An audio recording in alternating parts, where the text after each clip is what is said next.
વિશ્વ વિહાર ફેબ્રુઆરી 2025. આજની વાત. અવિરામ સારસ્વત યાત્રાનું અભિવાદન. કુમારપાળ દેસાઈ. 30 વર્ષનો સમય અધ્યયન અધ્યાપનમાં પસાર કર્યા બાદ ચંદ્રકાંતભાઈ 24 વર્ષ સુધી ગુજરાત વિશ્વકોશ ટ્રસ્ટમાં કાર્યરત રહ્યા. તેઓ કહેતા કે મારા નિવૃત્તિકાળને ઉત્તમ કરવામાં વિશ્વકોશ સંસ્થામાં કરેલા કાર્યનો અમૂલ્ય ફાળો છે. તેઓ આ કાર્ય કરતા વિશ્વકોશમાં જે મોકળાશ અને વિદ્યાકીય માહોલ મળ્યો એની હંમેશા પ્રશંસા કરતા હતા. આંખોની તકલીફને કારણે ધીરે ધીરે સત્યનિષ્ઠ શબ્દોપાસક ચંદ્રકાંતભાઈનું વાંચન ઓછું થયું અને ક્યારેક હવે વાંચી નહીં શકાય એવો વિષાદભર્યો સૂર પણ પ્રગટ કરતા હતા. પરંતુ વિશ્વકોશના સૌ સાથીઓના આગ્રહને વશ થઈને તેમણે થાય ત્યાં સુધી વિશ્વકોશનું કાર્ય કર્યું. આંખની ઝાંખપને કારણે લાઇટની જે પ્રકારે સગવડ જોઈએ એ પ્રકારે ગોઠવણ કરતા રહ્યા. કોષના પાનાની મોટા અક્ષરે પ્રિન્ટ કાઢીને પણ આપતા હતા. ક્યારેક મેગ્નિફાઈંગ ગ્લાસ લઈને પણ કાર્ય કરતા. એ પછી પણ અમારા સૌના આગ્રહને વશ થઈને ક્યારેક 1-2 કલાક આવતા અને સૌની સાથે ગોષ્ઠી કરતા. એમનો જન્મદિવસ હોય ત્યારે વિશ્વકોશનો સમગ્ર સ્ટાફ બુકે લઈને એમની પાસે દોડી જતો અને એ જોઈને એમનું હૃદય સ્નેહથી ભીંજાઈ જતું હતું. એ પછી પણ એમના જન્મદિવસે વિશ્વકોશના મિત્રો સવારે કેક લઈને એમના ઘરે પહોંચી જતા અને ઉલ્લાસભેર ઉજવણી કરતા. પાછળના સમયમાં એ હંમેશા કહેતા કે ભલે હું વિશ્વકોશમાં આવી શકતો નથી, પરંતુ મનથી હું આ સંસ્થા સાથે જોડાયેલો છું.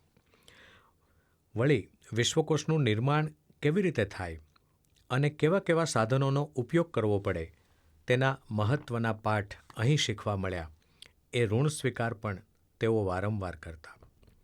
એમની જગતને અખિલાઈથી જોનારી એક આંખ સાચપ પર ઠરેલી હતી અને બીજી આંખ સારપને જોતી હતી અને તેઓ માનતા કે જીવનમાં અણીના સમયે ઈશ્વરનો સધિયારો મળે જ છે. જોકે આજનું જગત સત્યરૂપ ઈશ્વરની સન્નિધિ અને એનું શરણ છોડીને કુટિલતાના કળણમાં ખૂંપતું જાય છે એનો એમને ભારોભાર અફસોસ રહેતો હતો. પણ એની સાથોસાથ સારપની દિશામાં કમ વોટ મેના જુસ્સાથી કવિ નર્મદને યાદ કરીને ડગલું ભર્યું કે ના હટવું ના હટવું એ ભાવ પ્રગટ કરતા હતા. તેઓ વારંવાર એમના પિતા ત્રિકમલાલ માણેકલાલ શેઠનું સ્મરણ કરતા. એમના પિતા ચુસ્ત વૈષ્ણવ, કીર્તન કરે, ભાગવતનું રોજ પારાયણ કરે, ઉલ્લાસથી ઘરમાં રોજ સૌને સંભળાવે. ગામ આખામાં એ ત્રિકમલાલ ભગતને નામે જાણીતા હતા. મોડી રાતના 2 વાગ્યા સુધી તેઓ કામ કરતા. પિતાનો પગાર ઓછો એટલે પુત્રને માટે પાઠ્યપુસ્તકો ખરીદવા પોસાય નહીં. આથી આખું પાઠ્યપુસ્તક ચંદ્રકાંતભાઈને ઉતારીને આપતા. આમ ચંદ્રકાંતભાઈની સરસ્વતી સેવા અને પરિશ્રમના ગુણમાં એમના પિતાની છબી પ્રતિબિંબિત થતી હતી, જ્યારે એમની આધ્યાત્મિકતામાં સાત્વિકતા અને સત્વશીલતા અંતર્હિત હતી. કવિ મકરંદ દવેની પંક્તિ યાદ કરીને કહેતા કે વજન કરે તે હારે મનવા, ભજન કરે તે જીતે. મારા પિતાશ્રી જય ભિખ્ખુનું ચરિત્ર, જીવતરની વાટે અક્ષરનો દીવો અને પરમનો સ્પર્શ એ મારા 2 પુસ્તકોની પ્રસ્તાવના એમણે લખી હતી. આખું પુસ્તક વાંચી જાય. અન્યની માફક માત્ર પુસ્તકના પાના ફેરવીને પ્રસ્તાવના ક્યારેય લખે નહીં. પછી નિરાંતે લખે. લખ્યા પછી 1-2 સુધારા પણ આવે અને સાથોસાથ કેટલાક મૂલ્યવાન સૂચનો પણ મળે. એક બાજુ ઉમાશંકર જોશી, નગીનદાસ પારેખ, અનંતરાય રાવળ અને ધીરુભાઈ ઠાકર જેવા ગુરુઓ પ્રત્યેનો એમનો અસીમ શિષ્યભાવ અને પ્રેમાદર જોવા મળતો. કવિ, નિબંધકાર, વાર્તાકાર, વિવેચક, સંપાદક, અનુવાદક, હાસ્યલેખક અને ચરિત્રલેખક એવા ચંદ્રકાંત શેઠ અમારે માટે તો ચંદ્રકાંતભાઈ કે શેઠ સાહેબ હતા.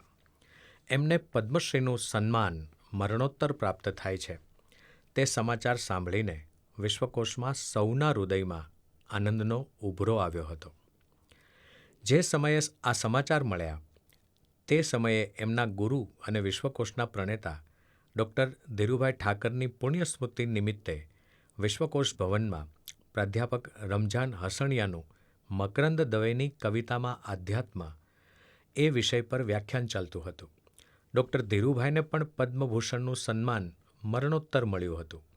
તે સમયે એવો વસવસો હતો, એવા જ દુઃખનો અમે સૌએ અનુભવ કર્યો. આજે તો ચંદ્રકાંતભાઈની પંક્તિઓ એમને જ અર્પણ કરીએ. હું તો સ્વૈર ગતિ, યાત્રા મારી અવિરામ. ગુજરાત વિશ્વકોશ ટ્રસ્ટ સાથે ગાઢ સંબંધ ધરાવનાર શ્રી તુષાર શુક્લને પણ પદ્મશ્રીનું સન્માન મળ્યું. મુરબ્બી ધીરુભાઈ ઠાકર અને તુષાર શુક્લના પિતા દુર્ગેશ શુક્લ બંને ગાઢ મિત્રો હતા. ગુજરાત વિશ્વકોશ ટ્રસ્ટ અંતર્ગત ચાલતી શ્રી ચંદ્રવદન મહેતા સ્મારક સમિતિ દ્વારા સ્વર્ગસ્થ દુર્ગેશભાઈને નાટ્યલેખન માટે શ્રી ચંદ્રવદન મહેતા નાટ્યલેખન એવોર્ડ અર્પણ કરવામાં આવ્યો. ત્યારે ધીરુભાઈએ શ્રી દુર્ગેશ શુક્લ સાથેના મીઠા સ્મરણોને યાદ કર્યા હતા. શ્રી તુષાર શુક્લએ પણ અવારનવાર વિશ્વકોશમાં માતૃભાષા ગુજરાતી વિશે વક્તવ્યો આપ્યા છે. એમના કાકા શ્રી જગદીશભાઈ દવેએ વિશ્વકોશને આપેલા ચિત્રકાર શ્રી પ્રફુલ્લ દવે કલા ગૌરવ એવોર્ડ વખતે પણ એમણે વક્તવ્ય આપ્યું હતું અને વિશ્વકોશ સાથેનો ગરોબો પ્રગટ કર્યો હતો. એમને પણ અમારા સૌના અંતરના અભિનંદન.